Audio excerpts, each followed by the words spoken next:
Indonesia memiliki kekayaan alam yang melahirkan beragam kearifan lokal. Salah satunya marmer. Bagi masyarakat setempat, marmer bukan sekadar batu alam, melainkan warisan budaya yang dimanfaatkan secara bijak dan berkelanjutan.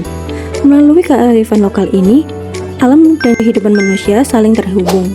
Batu marmer menjadi bagian penting dalam kehidupan masyarakat di daerah penghasil marmer, seperti Kabupaten Tulungagung, Jawa Timur. Beberapa kecamatan seperti Campur Darat, Besuki, dan Bandung dikenal sebagai wilayah yang memproduksi marmer dalam jumlah besar. Sejak dahulu, marmer dimanfaatkan sebagai bahan bangunan, perabot, dan karya seni bernilai tinggi. Pemanfaatan tersebut dilakukan dengan penuh kehati-hatian agar kelestarian lingkungan tetap terjaga. Jenis marmer yang banyak diproduksi di Tulungagung antara lain marmer putih, marmer krem, dan marmer abu-abu dengan corak alami yang khas.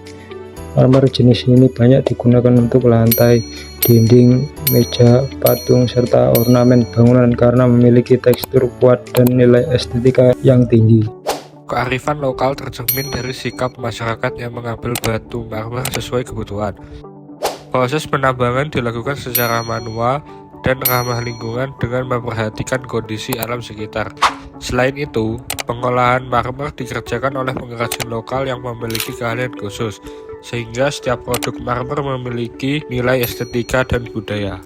Marmer asal Tulungagung tidak hanya digunakan untuk kebutuhan di dalam negeri, tetapi juga diekspor ke berbagai negara seperti Jepang, Italia, Tiongkok, dan beberapa negara Timur Tengah dan juga Asia Tenggara.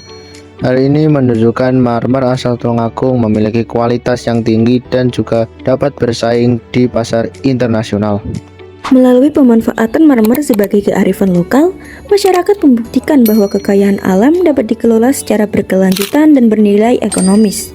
Oleh karena itu, kearifan lokal marmer perlu dijaga dan dilestarikan agar terus memberikan manfaat bagi generasi mendatang.